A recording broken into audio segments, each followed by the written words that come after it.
Саламатсыздар ма, қалдарыңыз қалай? Бүгін өте күшті жаңалықпен бөліскендей отырмын сіздермен. Сондықтан видеоны соңына дейін көріңіздер. Міндетті түрде тіркеліп қойыңыздар арнаға.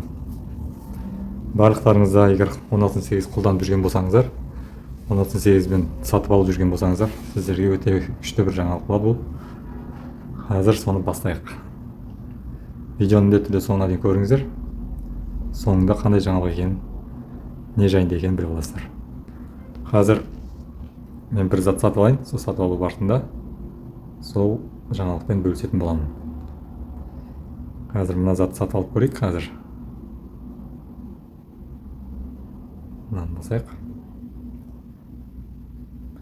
Осы затты қазір сатып аламыз. Мына жерде сатып алу деген басамыз. Мынаны басамыз. Сатып алу дегенде мына жерде адрестеріңіз тұрады. Яғни каргоның адресі. Яғни 16.8-ді білсеңіздер, тек карго арқылы ғана заказ бере аласыздар.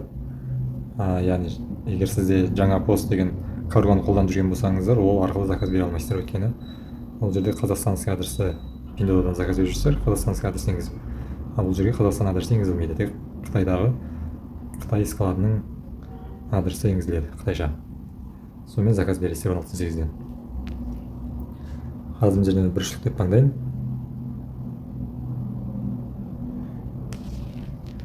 Біреу деп таңдадық. Мына жерде қазір өзгеру керек. 35 юан болды. Төлем түрі Alipay. Көрдіңіздер ғой. Енді төлем деп басамыз. Төлеу деп.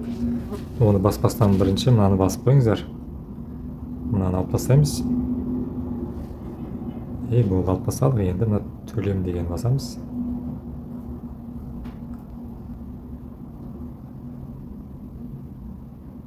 Төлем дегенді басқан кезде бұл жерде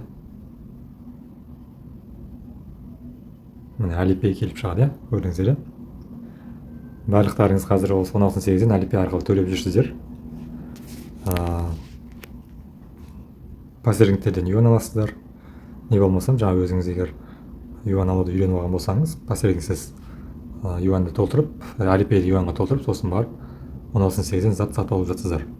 Қазір енді сол Alipay'ді юанға толтырмай, тікелей осы 16.8-ге картаны тіркеп, Қазақстанның кез келген виза карта, Каспий Голд, жаңағы MasterCard деген барлығы өте береді. Солардың біреуін алып, соларды істеп тұрған сұрағы бар, ішінде ақшасы бар картаны қолдансаңыздар болады. Яғни сол арқылы юан сатып алмай, картаны тіркеу арқылы 16.8-ден тауар сатып алуға сондай мүмкіндік пайда болды. Қазір енді соны қалай істеу керек екенін көрсетемін. Қазір менде мынандай Alipay таңдаулы тұр, яғни Alipay арқылы төлем деген. Мынаны бассақ, мына жерде Alipay'де қанша ақша бар екені бәрі көрініп тұрады. Міне осылай төлеп жүрген едіңіздер. Енді қазір сіздер осы Alipay'ді толтырмай-ақ карта арқылы төлеу керек екенін, яғни қалай төлеу керек екенін соны көрсетемін. Қазір бірінші сіздерде міне осылай болып шығып тұрады. Міне көрдіңіздер, мына жерде карта шығып тұр, бірақ төленбейді. Бұл карта Alipay'ге тіркелген карта. Сіздер Alipay'ге тіркелген карталарыңыз бұл жерде төлем жасалынбайды. Оны бөлек осы 16.8 сайтына тіркеу керек болады картаны. Содан кейін барып төлем жасай аласыздар. Қараңыздар, сіздерде басына осындай шығып тұрады. Яғни карта тіркеу деген мәзір жоқ бұл жерде. Яғни виза картаны тіркей алмайсыз бұл жағдайда. Сіз осылай төлесеңіздер. Виза картаны қалай төлеу керек, яғни қалай тіркеу керек, сонымен. Қазір назад деп басамыз, мынаны басамыз. Сол картаны қалай тіркеу керегін көрсетемін. Назад деп шығамыз. Мынаны қайтадан басамыз. Мынаны купить деп қайтадан басамыз. Міне сіздерде енді осы жерде қараңыздар. Осы жерде төлем түрін өзгерту керек осы жерден. Бір тауарды таңдаңыз. Мына қараңыз. Бір деп басамыз мына жерге. Мына жерде төлем түрін таңдау керек. Қазір мына жерде автомат түрде Alipay таңдалып тұрды. Осы Alipay'ді өзгертуіміз керек. Үстінен басамыз. Басқан кезде мына астында мынаны басамыз. Қазір галочка мынада тұр, көрдіңіздер ме? Мына Alipay'де тұр. Осыны өзгерту керек. Осыны мынаған ауыстырамыз. Басамыз. Ары қарай сатып алу деген басамыз. Мынаны басамыз, сатып алу дегенді. Қазір күте тұрамыз.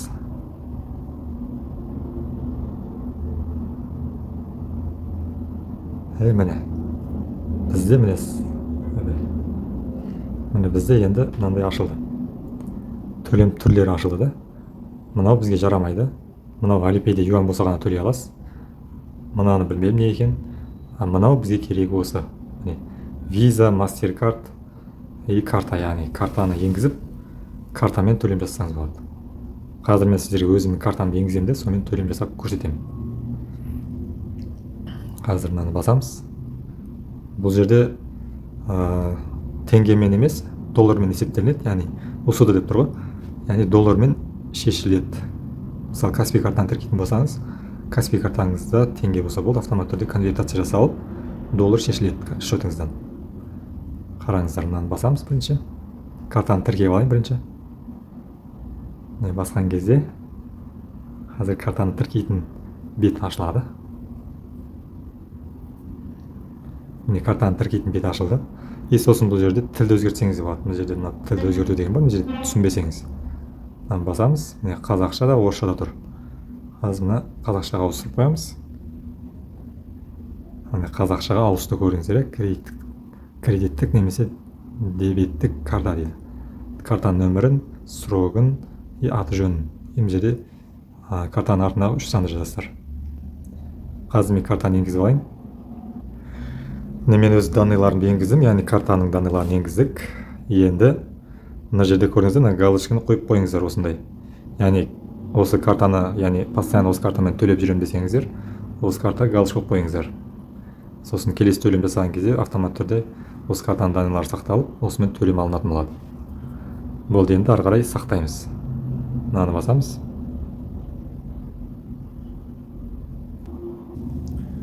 Достар, қараңыздар, енгізілді көрдіңіздер, бұлай енгізіліп тұрады осылай картаңыз. Енді осы картаны белгілеп, мына жерге галочка қойып, ары қарай төлем жасап, осы картамен сатып ала берсеңіз болады. Картаны белгілеймін. Енді бұл жерде айтатын жайт, Pinduoduo'дан да осылай аласыздар, алып жүрсіздер. Pinduoduo'да да сол 3% комиссия ұстайды, білесіздер. Бұл жерде де банктың комиссиясы бар. Көрдіңіздер, 3% осы төленген суммадан комиссия ұстайды. Мысалы үшін, қазір көрейік. Комиссия бұл жерде 0,15 цент болады. Яғни, жаңағы 30 қанша болды? Жаңағы қойып көрейік. 35 юан болды да. 35 юанның комиссиясы доллармен шаққан кезде 0,15 цент болады екен. Сонда бізде жалпы сумма $5.21 төлейміз. Тауардың өзінің бағасы $5.06. Бізде енді сол жаңағы 0,15 цент комиссия кетеді. Pinduoduo'дан да товар алған кезде, сол картамен төлеген кезде, ол жерде жаңа комиссиясы бар, оны да білесіздер. Сол сияқты бұл жерде сондай комиссиямен жүреді. Енді ары қарай төлем деп басамыз. Сосын айтатын жайт тағы бір, төлем жасалмастан бұрын, тіркеген картаңыз бар ғой, соған Каспий карта тіркеген болсаңыз, лимитті ашып қойыңыздар. Көп адамда сол лимит жабық тұрады, сол лимитті ашасыздар. Лимитті қалай ашу керек екенін білмесеңіздер, YouTube'қа как открыть лимит Каспий десеңіз, сол жерде неше түрлі видеолар шығады. Соған қарап, лимитті ашып қойсаңыздар болады. Яғни оплатовый интернетте деген бар, интернет арқылы төлем деген. Соны көпшілік адамда жабық тұрады, яғни закрытый болып тұрады, соны ашу керек болады. Соны ашып қойсаңыздар, сосын ары қарай осы жерден төлем алынады. Егер жабық тұрған болса, бұл жерден төлем алынбайды, ошибка деп шығады. Сондықтан соны алдын алу үшін соны ашып қойып, барып сосын барып төлейсіздер. Енді мынаны басамыз, төлем деп. Ары қарай көреміз енді қазір.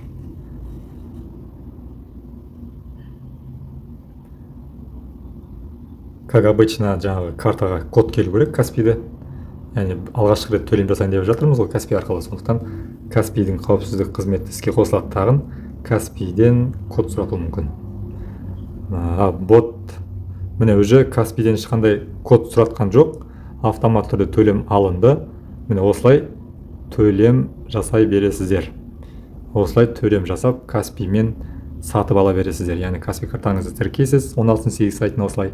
сосын ары қарай уже төлем жасай бересіздер. Енді тағы бір қазір бір затты көрейік. Қазір сақтаған, яғни төлеген картамыз сақталды ма екен 16.8-ге. Соны бір тексеріп көрейік, иә. Қазір назад деп басамыз артқа қайтамыз. Тағы да осыны сатып алу деп басамыз. Біреу деп. Соны сатып алу деп басамыз астында.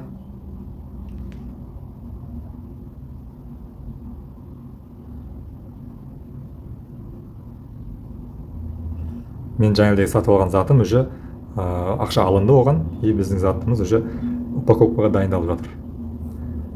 Міне көрдіңіздер, мына жерде тағы солай шықты. Alipay-мен төлем дегенше. Осыны өзгертеміз қазір. Осыны басамыз. Мынаны басамыз. Ары қарай төлем деп басамыз. Қазір күте тұрамыз. Не шығады екен? Міне бізде көрдіңіздер, жаңағыдай сақтаған картамыз осы жерде тұр. Өшіп кеткен жоқ, сақтаулы тұр. Болды, енді келесіде төлем жасайтын кезде сіздер өздеріңіз осы картаны таңдап, былай галочка қойып осыған ары қарай 3% комиссиясымен ешқандай юан алмай, ешкімнен посредник арқылы да Alipay-ге тікелей картаңыздан төлем жасай бересіздер. Міне осыны басамыз, ары қарай уже жаңағыдай төлем алынады. Солай достар. Осындай жаңалықпен бөліскелі жатқан едім сіздермен. Видео ұнаған болса лайк басыңыздар міндетті түрде. Достарыңызбен бөлісіңіздер. 16.8 сайтынан тауар алып жүрген группаларға жаңағы таратыңыздар. Солай мені кішкене қолдап беріңіздер. Сосын ары қарай 16.8 сайтын осы картамен төлем жасап сатып ала беріңіздер. Солай достар, сау болыңыздар. Келесі видеода кездескенше.